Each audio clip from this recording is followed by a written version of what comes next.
olives and Look what onions you did, you little jerk.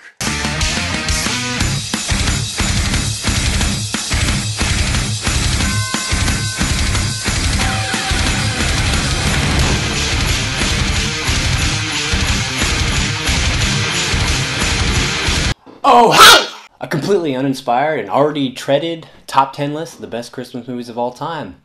Who would have ever thought of such a genius list like that? And honestly, this is more of a super subjective list of my top 5 favorite Christmas movies. Not based on quality or popularity, but the ones that I watch every year, the ones I get the most enjoyment out of every year, and the ones that I have the most fun with. If your favorites are not on this list, well, see, that's the great thing about life. We all have opinions. Let us know down below what your favorites are.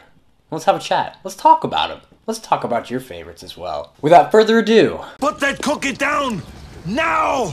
Can I get a wah from all the Jingle All the Way fans out there? Man, this is such a blast of a Christmas movie. It plays on and satirizes the real-life Christmas toy sellouts such as Cabbage Patch Kids, Mighty Morphin Power Rangers, and watching Arnold play as an all-American, middle-class, suburban father/businessman with an Austrian accent, just beautiful. Stop me if you've heard this one before. Joe Pesci was supposed to play the role of Myron, but producer Chris Columbus opted to have Sinbad play the part. Imagine that, though. You heard me right.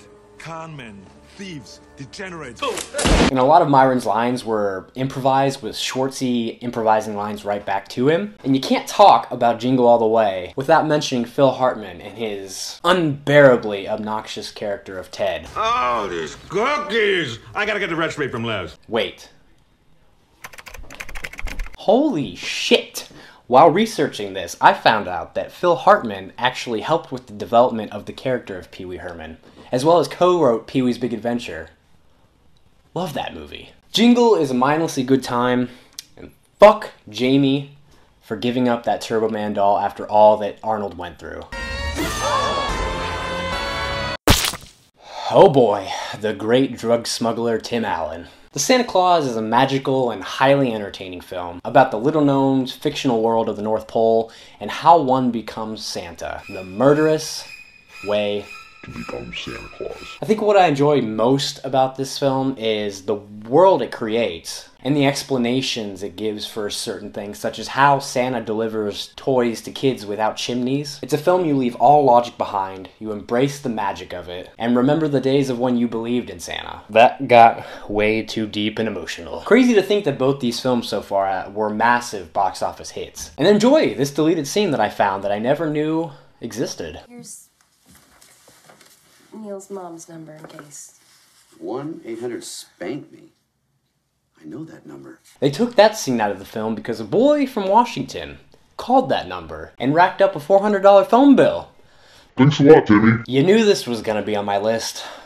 Home Alone 2. Yes, number 2 in the series. A rare occurrence where, in my opinion, the sequel is better than the original. Bigger setting, bigger stakes, and bigger egos. Grab him by the pussy. The film was by no means a critical hit, but it was a massive box office hit. Macaulay Culkin once again plays the ever-lovable Kevin McAllister, and boy is he still cute as a button! The absurdity of the film is, in my opinion, its greatest strength. In any sort of real-life scenario, a kid would not take on these hardened criminals. Then again, it never should have gotten to sequel territory if that's the case. The movie should have ended halfway just like this. Hey, watch out!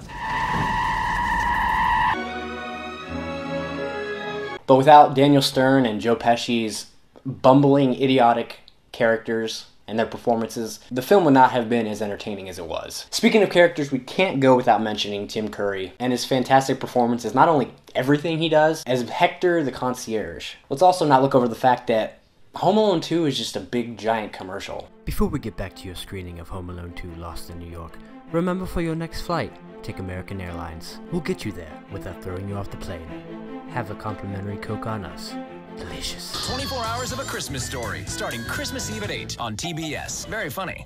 God damn! I love this movie. Everything about it. The quotes, the characters, the setting. It accomplishes the feat of being made in the 80s, but genuinely feeling like it was made in the 40s. The film is based on a book called In God We Trust, All Others Pay Cash, written by Gene Shepard, who, fun fact for you, narrates the film. And let me tell you, This movie does not get old. You give me those 24 hours of watching it on TBS, and I'll watch it 12 times. And for some reason, the film has found its audience there. Something that people can relate to and put themselves into the role of Ralphie and nostalgically live their childhood once again.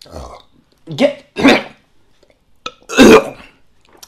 this! Jack Nicholson was supposed to play the role of the old man. I can't get over how much I love this movie with its childlike wonder and relatable characters, and that hope that no matter how many times you watch the movie, you're really pulling for him, and you really want him to get the official Red Ryder Carbine Action 200-shot range model air rifle.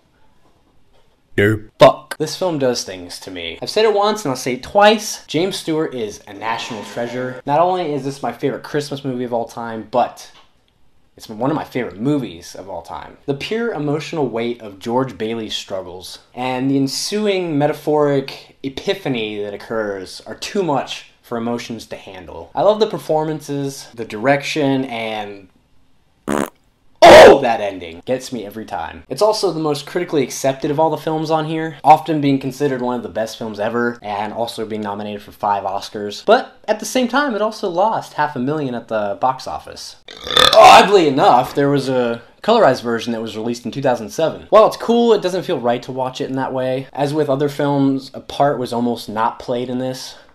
Henry Fonda considered to play the role of George Bailey, which I did find out recently that Henry Fonda and James Stewart were like lifelong best friends. All in all, I think it worked out perfectly fine for James Stewart. Well, that is it. That's my top 5 Christmas films of all time. Like I said at the beginning, let us know down below what your favorites are. Merry Christmas to all of you. Happy holidays, whatever you celebrate. Thank you for watching, and I'll see you next time.